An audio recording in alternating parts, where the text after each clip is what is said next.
"I wish my wife cooked like this," Dorian said, pushing away his empty plate, and waved for the orc woman to join him at his table. Worn thin by endless bargains and the chill that had settled over his own house, the wealthy merchant hadn't tasted a proper, honest meal in longer than he cared to admit. The orc, Kayla, wiped her hands on her apron and sat across from him without hesitation. There was no servility in the motion, only the ease of someone who knew exactly what her hands were worth. Her spine stayed straight, her gaze steady. "Whoever taught you this deserves a statue," he said, tapping the rim of his cup. "No one taught me," Kayla replied, a faint curve touching her mouth. "I simply refused to eat badly." That answer settled something in him. He leaned forward, voice dropping into the register he used for serious offers. "There will soon be a feast at my mansion, where many people will gather, who think gold makes them more interesting. We haven't chosen a chef yet, but now I understand that it must be you. I will pay you generously, much more than you get in this tavern." Kayla considered him, not the coin, but the tired lines around his eyes, the way his shoulders sat like a man bracing for a blow that hadn't landed yet. "Show me your kitchen first," she said. "Then I'll decide if your gold is worth the trouble." He laughed, surprised, and rose to settle the bill. Together they stepped out into the evening air, the tavern's warmth falling away behind them, and made their way toward the merchant's sprawling house. The kitchen swallowed Kayla whole the moment she crossed its threshold. Within an hour, she had rearranged the staff like pieces on a board, one to the hearth, one to the cellar, a nervous boy sent running for saffron nobody knew they owned. The doors banged open mid-instruction. Ilara swept in, silk skirt snapping, and her eyes fixed on Kayla like a hawk, marking something small and green in tall grass. "So this is the creature my husband dragged home," she said, circling the work table. "Tell me, does barbarian slop taste better when it's expensive?" Kayla didn't look up from the onions she was slicing. "Taste it and find out." The reply seemed to strike Ilara harder than intended. Her jaw tightened, but beneath the venom, something else flickered. Her gaze darted to the simmering pots, the shelved jars, the open pantry door, as though the kitchen itself had become a threat she hadn't accounted for. Her fingers curled into her skirt, knuckles pale. "Watch yourself," she said, quieter now, almost to herself. "This house doesn't need surprises." Kayla set down her knife, studying the woman's face with the same attention. She gave a dish that smelled almost right, but not quite. Whatever burned behind Ilara's eyes wasn't jealousy alone. It was something closer to fear. Ilara turned on her heel and swept toward the dining hall without another word, leaving the scent of her perfume and an unanswered question hanging in the steam. The feast unfolded like something out of a merchant's fantasy. Silver trays, startled gasps of delight, a dozen powerful men leaning forward to ask what, exactly, they were eating. Dorian sat at the head of the table glowing with a pride Kayla suspected he hadn't felt in years. Ilara sat beside him rigid as a blade. Her knuckles had gone white around her fork. She wasn't eating. She was watching Dorian lift each bite to his mouth with an intensity that made the hair on Kayla's arms rise.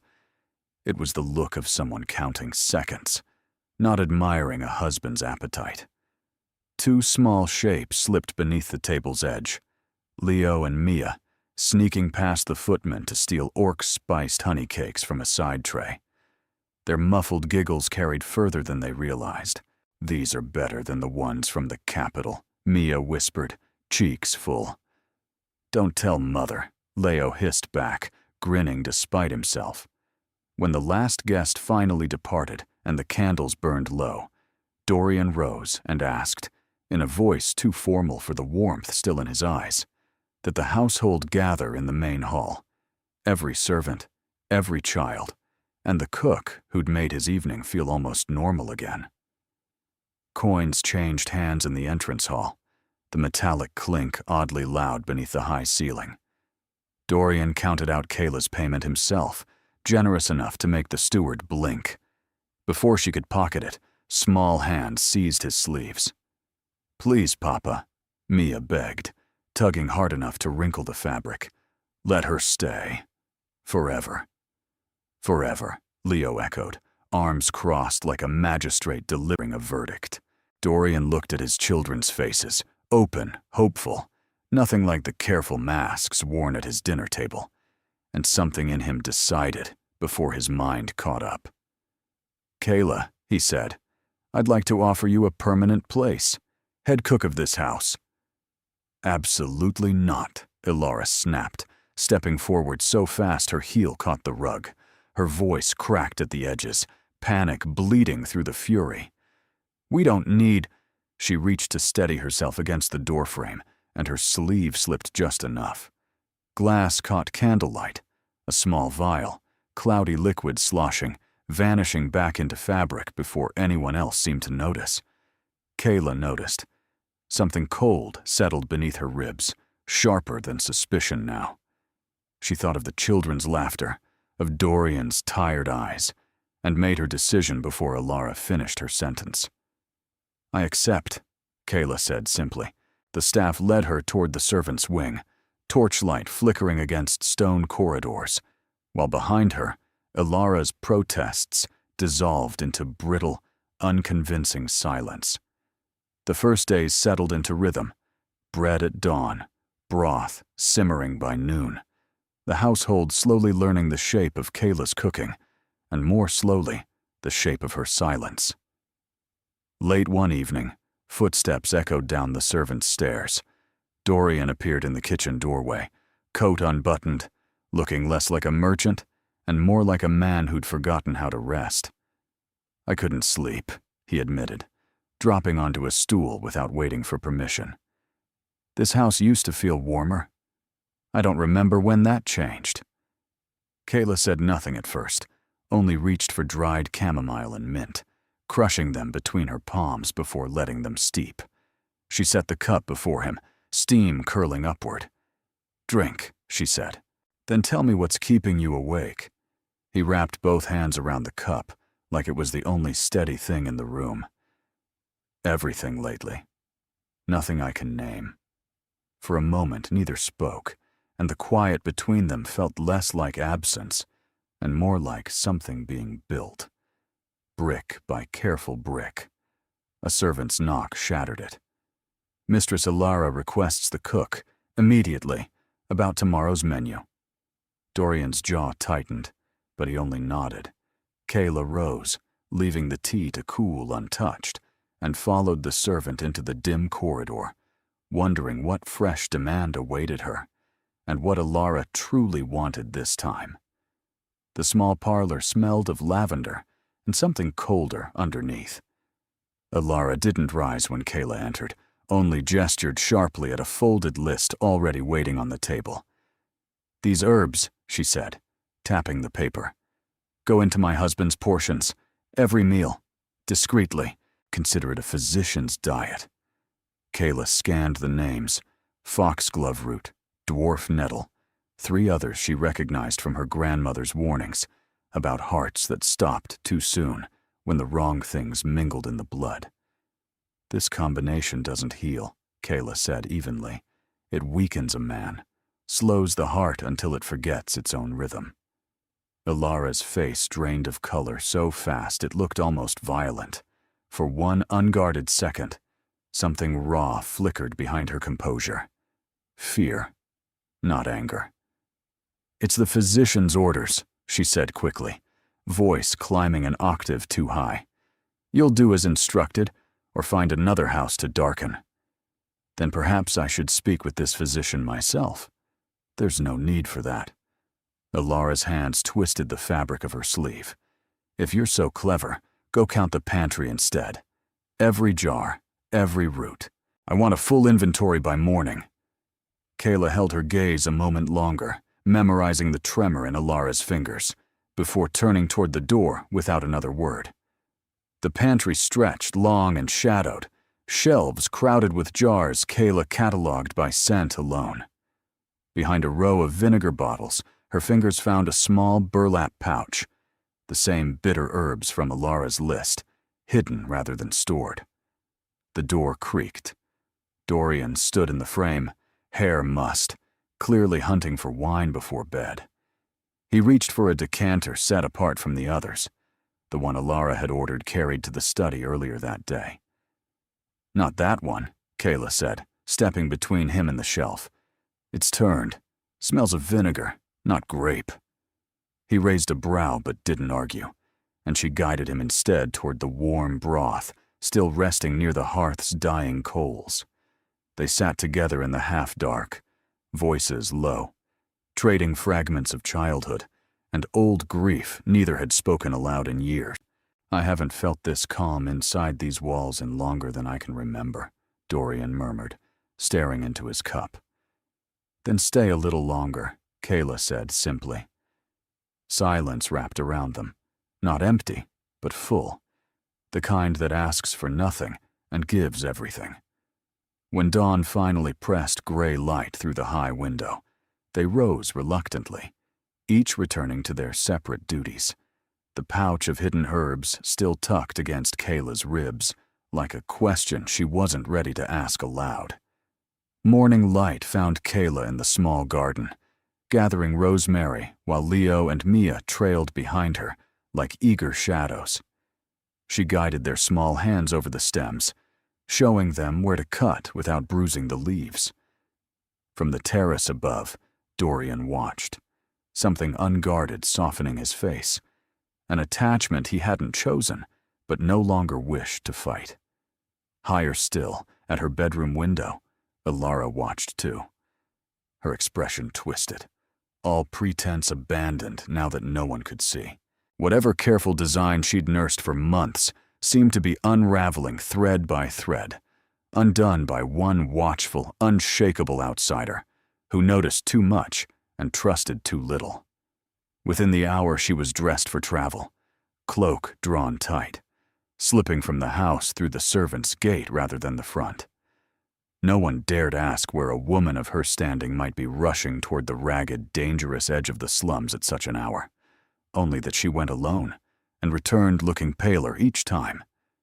Kayla, unaware of the departure, finished filling her basket with rosemary and thyme before realizing her spice stores needed replenishing. She dusted the soil from her hands, told the children to mind the kitchen door, and set off toward the market, the morning's unease trailing quietly behind her like something not yet named. The market thinned into a narrow alley where sunlight barely reached, and that's exactly where three men stepped out to block Kayla's path, broad-shouldered, armed, and clearly not there for vegetables. "Leave the merchant's house," one growled, cracking his knuckles. "Tonight, or we make you." Kayla shifted her basket to one hip, unimpressed.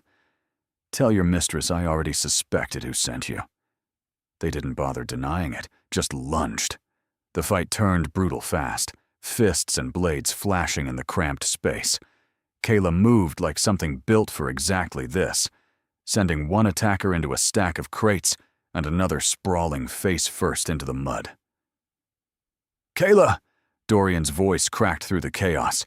He'd followed to help carry supplies, foolishly, and now stood exposed with a blade slicing across his forearm before she could shove him clear. She finished the last thug with brutal efficiency, then rounded on Dorian, fury and worry tangled together in her voice. "What were you thinking, following me unarmed?" "I wanted to help," he said weakly, clutching the wound. "Helpful men don't bleed in alleys." She tore a strip from her apron, binding the cut tight despite his wince. "Move! That needs washing before it festers." She hauled him upright, and together they hurried back toward the house, his blood staining her makeshift bandage the whole way. Candlelight flickered across the small room as Kayla cleaned the wound, her hand steady despite the tension coiled beneath her calm. Dorian watched her work, jaw tight against the sting. You fight like you've done it before, he said. Often. I had to. Her voice dropped, distant. My unit trusted the wrong scout once. He sold our position for coin. I lost everyone that night. Friends, family, and all but blood. Something in her tone made him set his own guard down.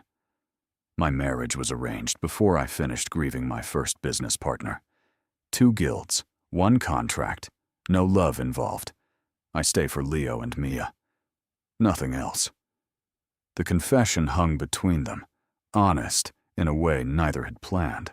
Kayla tied off the bandage slower than necessary, aware of how close they'd drifted without meaning to. You deserve better than a house full of cold silence, she murmured. So do you, he said, than a life spent burying people who failed you. Neither moved away. The door slammed open. Ilara stood in the frame, eyes wide with fury as she took in Dorian's bared shoulder, the bandage, the closeness, every detail she clearly hadn't expected to find. Get away from him! Ilara's voice tore through the corridor, sharp enough to draw servants from 3 rooms over.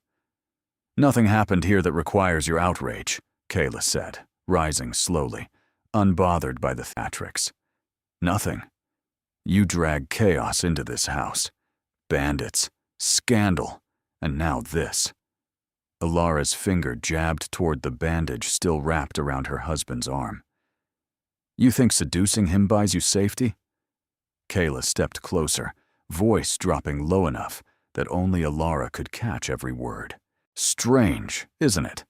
Those men wanted me gone from his food specifically. Same as those herbs you handed me in the parlor. The accusation landed like a slap. Ilara's composure cracked wide open, something raw and frightened flashing across her face before she wrestled it back down. For half a heartbeat, she looked less like an outraged wife and more like a woman cornered. You know nothing, she hissed, though her voice wavered. Don't I? Ilara's eyes darted toward Dorian, toward the servants gathering at the corridor's edge, toward anywhere but Kayla's steady gaze. Whatever nerve had carried her this far seemed to abandon her all at once. This conversation is over, she snapped, smoothing her skirts with trembling hands, and fled toward her study without waiting for a response, leaving silence and unanswered suspicion trailing behind her.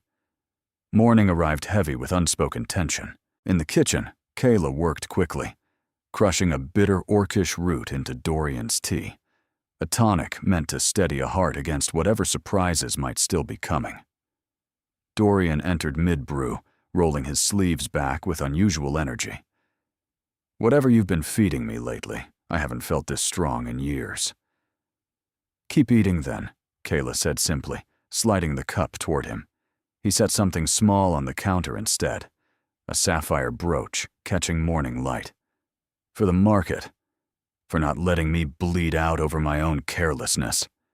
She turned the brooch over, genuinely startled by the weight of the gesture.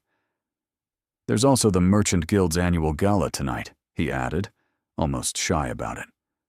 I'd like you there, as my guest, not my cook. Kayla hesitated only a moment. Letting him wander into a crowd alone, after bandits and poisoned drafts, and a wife unraveling at the seams, felt far more dangerous than any ballroom gossip. I'll come, she said. Someone should watch your back. I was hoping you'd say that. They readied themselves within the hour, and soon the carriage rolled toward the guild hall, lantern light sliding across Dorian's face as the city blurred past the window.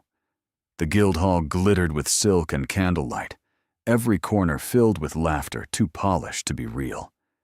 Kayla caught admiring glances from strangers, but her attention stayed locked on Ilara, weaving through the crowd with unnatural purpose. She watched the woman slip into a shadowed alcove. A man waited there. Forearms marked with ink, Kayla recognized from darker corners of the city, the kind of tattoos worn only by those who dealt in violence for coin. Ilara pressed a heavy purse into his hand. Kayla drifted closer, borrowing a passing servant's tray as cover, catching only a fragment of Ilara's whispered command. Do it tonight, before he rewrites the papers. The words landed like ice down her spine. Papers. Tonight. Before he rewrites them, whatever Ilara had been planning for weeks, it was no longer patient. It was accelerating, and Dorian was standing somewhere in that crowded hall with no idea a countdown had just begun. Kayla abandoned the tray without ceremony, letting it clatter against a side table, and pushed through silk gowns and startled nobles, scanning every corner for Dorian's familiar silhouette, urgency sharpening every step she took. Kayla found him on the balcony, moonlight catching the wine already lifted halfway to his lips, poured, she noted instantly, by one of Ilara's own attendants. Don't! She struck the goblet from his hand before he could argue. It shattered against the stone floor, and the spilled liquid hissed against the carpet, burning a smoking hole straight through the fibers. Ilara arrived seconds later, face arranged into perfect outrage. Guards! She's lost her mind! Seize her before she hurts someone! But Dorian wasn't looking at Kayla anymore. He stared at the smoldering carpet, then at the bandage still wrapped around his own forearm, then at months of meals that had tasted faintly, persistently, wrong. Every fragment clicked into place at once, rearranging everything he'd refused to see. Enough, he said quietly, and the word carried more weight than any shout could have. Ilara's protest died in her throat. Dorian took Kayla's hand without hesitation, ignoring his wife's sputtering demands, and pulled her from the balcony toward the waiting carriage below. Somewhere private, somewhere honest, where truth wouldn't have to compete with an audience. The study lay dim and silent, lit only by a single lamp. Dorian paced before the cold hearth, hands raking through his hair. Tell me everything. All of it. Kayla laid it out plainly, the herbs disguised as medicine, the hired blades in the alley, the stranger with ink-marked arms accepting coin at the gala, the whispered words about papers and timing. Dorian sank into his chair as though the weight of it had finally caught up with his knees. She's been trying to kill me, for the inheritance, all this time, and I let her pour my wine myself. We have suspicion, Kayla said gently, but nothing a magistrate would call proof. Silence settled between them, heavy with the unfairness of it. Danger so obvious to both of them, invisible to the law. Glass shattered somewhere above, sharp and sudden, echoing from the direction of the children's wing. Dorian's face drained of color instantly. Leo. Mia. They were moving before either spoke another word, racing up the stairs together, dread outpacing every careful thought either had managed until now. The nursery doors hung wide open. Leo and Mia huddled in the far corner, small and trembling, eyes fixed on their mother with a fear no child should ever wear. Ilara knelt before an open safe, hands shaking as she stuffed deeds and ledgers into a satchel, moving with the frantic speed of someone who knew her time had already run out. Beside her stood the tattooed man from the gala, blades already drawn. You were never going to let me have anything, Ilara spat toward Dorian, abandoning every mask she'd worn for years. So I'll take what's mine and leave the rest in ashes. Dorian stepped forward instinctively toward his children. Ilara, stop this. Kill them, she snapped instead, voice cracking into something almost gleeful, almost mad. Both of them. Now. The mercenary's blades caught lamplight as he moved, cutting off the doorway, cutting off any retreat, leaving Kayla and Dorian trapped between two frightened children and a man paid to make sure none of them survived the night. The mercenary lunged without warning, blade slicing toward Dorian's chest. Kayla threw herself into the path, snatching a heavy oak chair as a shield, wood splintering under the impact of steel. The fight turned savage in the cramped nursery, furniture crashing, children screaming into the corner. Ilara used the chaos to scoop the last papers from the safe, sprinting for the doorway. She slammed the heavy door shut behind her, the lock clicking with brutal finality. "You'll burn here with your barbarian litter," she shrieked through the keyhole, voice dripping with vicious triumph. "And no one will ever look for truth in ashes." Footsteps retreated fast, mocking laughter trailing behind her, laughter that curdled into something else entirely when flames caught the oil lamps by the curtains, spreading with terrifying speed.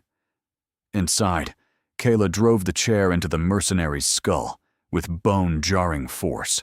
He crumpled instantly, blade clattering uselessly to the floor, but the fire was already climbing the walls, thick, acrid smoke rolling across the ceiling, curling down toward the children huddled in the corner, choking off the only door they had. Kayla coughed hard, eyes streaming, scanning the burning room for any way out before the smoke claimed them all. Flames devoured the nursery walls with hungry speed, smoke thickening until breathing itself became a battle. Kayla's mind snapped to the old ventilation shaft behind the hearth. She'd noticed it weeks ago, tidying shelves no one else bothered to check. She tore the iron grate free with a strength that startled even herself, metal shrieking against stone. Dorian pressed the terrified children into her arms without hesitation, trusting her completely, and together they forced their way through the narrow passage, stones scraping their shoulders as the roof groaned above them. They burst into the rain-soaked backyard, seconds before the burning ceiling collapsed inward with a deafening roar. Dorian stood frozen beneath the cold downpour, staring at everything he'd built, dissolving into smoke and ash. Wealth, standing, the illusion of a safe home, all of it gone in a single night. Kayla limped toward him, bruises darkening along her ribs from the fight, and swung her own dry cloak across his shivering shoulders without a word of complaint. "We can't stay near this house," she said, gathering the trembling children close. "The slums. She'll never think to look for us there." She led the small, broken family away from the ruins, rain hammering down harder with every step into darkness. The abandoned shed offered little more than a leaking roof, but it was shelter, and shelter was more than they'd had an hour ago. Dorian sank against the crumbling wall and buried his face in his hands, shoulders shaking with something too heavy for tears alone. "I let a snake sleep in my bed for years," he choked out. "I couldn't protect my own children. What kind of man?" "A man who trusted," Kayla said simply, kneeling beside him, striking flint against scraps of dry debris until a small flame caught. She pulled the last crusts of bread from her apron, splitting them carefully between the children before setting the remainder in his hands. He didn't eat. He just stared at the fire, hollow-eyed, until her palm settled against his shoulder. Steady, warm, saying more than words could manage. Slowly, under that quiet weight, something in him uncurled. He looked at her then, really looked, and understood with sudden clarity that whatever he'd lost tonight, the truest wealth he owned was sitting beside him in torn, smoke-stained clothes. "She'll need time to forge legitimacy over those papers," Kayla said eventually, breaking the silence. "We move on the guild magistrate at dawn, before she finishes writing her lie." He nodded, and for the first time that night, resolve replaced despair in his eyes. Dawn crept in gray and thin, fog clinging to the magistrate square like a held breath. Kayla and Dorian huddled beneath torn cloth scraps, children pressed close, watching the building's heavy doors from the shadows of a side alley. A lavish carriage rolled into view, and Ilara stepped out draped in exquisite mourning black, composed grief arranged perfectly across her face for the crowd already gathering. "She's here to declare me dead," Dorian murmured, jaw tightening. "The moment the guildmaster's seal touches that parchment, I cease to exist. Legally. Completely. Kayla crouched beside a familiar market vendor, pressing coin into her palm. Watch them. Don't let them out of your sight. The woman nodded without question, folding Leo and Mia protectively behind a stack of crates. Kayla and Dorian shed their ragged disguises, straightening what remained of their dignity, despite soot-streaked clothes and bruised faces. Ready? She asked quietly. No, he admitted, but we're doing this anyway. Together they crossed the fog-shrouded square, falling into step behind Alara's unsuspecting entourage, and passed through the magistrate's grand doors, just as she disappeared inside, utterly unaware that the dead man she'd come to bury was walking 3 paces behind her. Dorian strode into the packed hall, alive and unmistakably whole, and the room erupted into gasps, sharp enough to silence every whispered conversation at once. Alara went white for half a heartbeat, then recovered with terrifying speed, spinning to face the crowd with theatrical horror twisting her features. "Can't you see?" she wailed, wringing her hands with practiced despair. "This green-skinned witch drugged my husband, forced him to burn our home, and now holds his very mind hostage." Her voice climbed, echoing off marble columns, demanding the guild guard seize the orc immediately, chain her before she could harm anyone else. The assembled nobles stirred like disturbed hornets, murmurs rippling through silk and velvet. Kayla's tusks, her broad frame, her unmistakably foreign bearing, all of it fed easily into the fear Alara had just planted, while the widow's polished grief bought instant, unquestioning sympathy. Guards shifted uneasily, hands drifting toward hilts, uncertain who to believe, but clearly leaning toward the woman, weeping so convincingly before them. Kayla felt the room's hostility pressing in from every direction, dozens of eyes already condemning her before a single accusation had been proven. Yet she didn't flinch, didn't retreat, only waited for her moment. Kayla stepped forward, unshaken by the hostile murmur swelling around her. With deliberate calm, she emptied a small pouch onto the magistrate's oak desk, the last of the poisonous herbs, dried and unmistakable, followed by the mercenary's dagger, its hilt branded with unmistakable underworld markings. "Explain these," she said simply, "if I'm merely a witch with delusions." Dorian stepped beside her, voice carrying the polished authority of decades spent closing hard bargains. "My wife mourns beautifully," he said, "for someone whose personal gold chests somehow left our estate hours before the fire started. Perhaps the magistrate would care to explain that timing." Silence dropped over the hall like a physical weight. Whispers erupted again, but this time laced with doubt aimed squarely at Alara instead. Her composure cracked at the edges, eyes darting toward the exits, toward the guards, toward anything but the growing suspicion tightening around her like a noose. Realizing her carefully constructed triumph was collapsing in front of witnesses who mattered, Alara's fingers twitched at her side. A small, deliberate signal flashed toward 3 guild guards stationed near the pillars. Those guards straightened instantly, hands moving to their weapons, and the tense quiet shattered into open confrontation. 3 corrupted guards drew their blades, forcing Dorian and Kayla back toward the dusty archive corridors under the thin pretense of detainment pending investigation. Officials scattered in every direction, robes flapping, shouts of panic bouncing off stone walls. Kayla had no kitchen cleaver, no familiar weapon at all, only heavy ledger books and battered chairs snatched from passing desks. She fought purely defensive, blocking strikes with sheer strength and stubborn precision, refusing every opening to draw blood within these walls.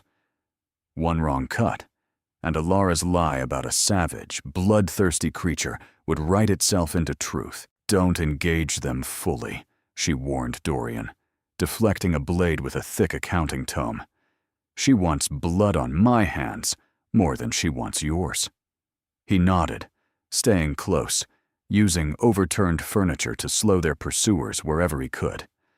Step by careful step, they retreated through narrow corridors lined with forgotten records, Kayla absorbing blow after blow without once striking to wound, until they finally reached the wide second-floor balcony. Open air, nowhere left to run, but at least room enough to breathe.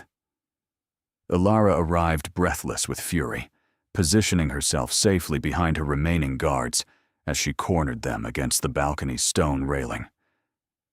"Take the gold and crawl back to your steps, worthless savage," she spat, hurling a heavy purse to the ground at Kayla's feet, disgust curling her lip. "You can't save this pathetic worm anyway." The choice hung in the air, unmistakable: wealth and safety, or certain death defending a man who wasn't even hers. Kayla kicked the purse aside without hesitation, coins scattering across the stone, and straightened to her full, imposing height. "My loyalty isn't for sale," she said, voice a low, steady growl that carried across the balcony's tense silence, every word promising she wouldn't move an inch, wouldn't yield a single step, would stand between Dorian and whatever blade came next until her last breath left her. That single, unyielding refusal became the turning point. Drawn by the clash of steel and raised voices, a unit of incorruptible royal guardsmen burst onto the balcony, armor clattering against stone. They took in the scene at once: a noblewoman openly bribing corrupted guild guards, an orc standing her ground without drawing a drop of blood, a merchant shielding no one but the truth itself. Something in that contrast struck them harder than any accusation could have. Kayla seized the guard's momentary confusion, moving with precise, controlled strikes that knocked blades from trembling hands without opening a single wound. No slaughter, no rage, just discipline holding the line until help arrived. "Seize her," one guardsman ordered, nodding toward Alara rather than Kayla, and the woman's protests dissolved into useless shrieking as chains closed around her wrists. Titles stripped, schemes exposed. The victory belonged to nothing but Kayla's iron restraint and Dorian's sharp, patient reasoning. Not violence, not vengeance. Exhausted, bruised, and finally breathing easy, the two of them stepped out of the guild hall together, already thinking of nothing but reaching the children waiting safely in that quiet side alley. The prison cells smelled of damp stone and old rust, torchlight flickering weakly against the walls. Before the transport wagon carried Alara north to the mining exile awaiting her, Dorian and Kayla descended to finalize the last property renunciations, papers rustling in the cold air. Alara sat, slumped against filthy straw, chains rattling with every furious movement. "High society will never accept your hideous union," she spat through the bars, venom lacing every word. "You'll spend your life as a laughingstock, a man who traded status for a green monster."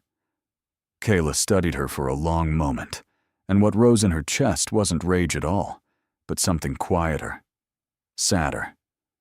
"There's only one monster in this room," Dorian said softly, not bothering to raise his voice. "And she's the one wearing the chains." He turned away without another glance, done with her forever, and Kayla followed, leaving Alara's hollow threats to echo uselessly against damp stone. Outside, morning light felt different somehow. Lighter, cleaner, like something poisonous had finally been drained from the air around them both. Months passed in quiet, steady rhythm. Dorian rebuilt what trade routes he could salvage and settled the family into a sunlit house far removed from the ashes of the old estate. Kayla ruled the new kitchen not as hired help anymore, but as its rightful mistress, sleeves rolled, flour dusting her forearms as she shaped traditional Orcish sweets for dinner. Leo and Mia darted around her legs, giggling, sticky-fingered, more flour on their cheeks than in the bowl. "You're doing it wrong," Mia announced solemnly, pressing dough into an uneven lump. "Show me then," Kayla said, arching a brow, and let the girl guide her hands with exaggerated seriousness. Dorian lingered in the doorway, unnoticed for a moment, simply watching. The warmth, the laughter, the easy chaos of a home that finally felt like one. Every cold year that had come before seemed impossibly distant now, replaced by something he hadn't dared hope for again. He stepped inside at last, stealing a sweet straight from the tray despite Kayla's mock protest, and the sound of the children's laughter filled the sunlit kitchen like it belonged there. Evening settled soft and gold over the garden, apple blossoms drifting loose along the stone paths. Dorian and Kayla walked slowly, unhurried, the day's warmth still clinging to the air around them. He stopped mid-step, drew a steadying breath, and pulled a small mahogany box from his coat, with an awkwardness that looked almost boyish on him. "I asked around longer than I'll admit," he said, voice unsteady in a way she'd never heard from him. Inside lay no jewel meant for servants, no formal decoration, just a traditional orc bonding bracelet, forged from blackened steel, hard-won through trade with foreign merchants who'd nearly refused to part with it. Their fingers brushed as she lifted it from the box, and something in her carefully guarded composure finally gave way.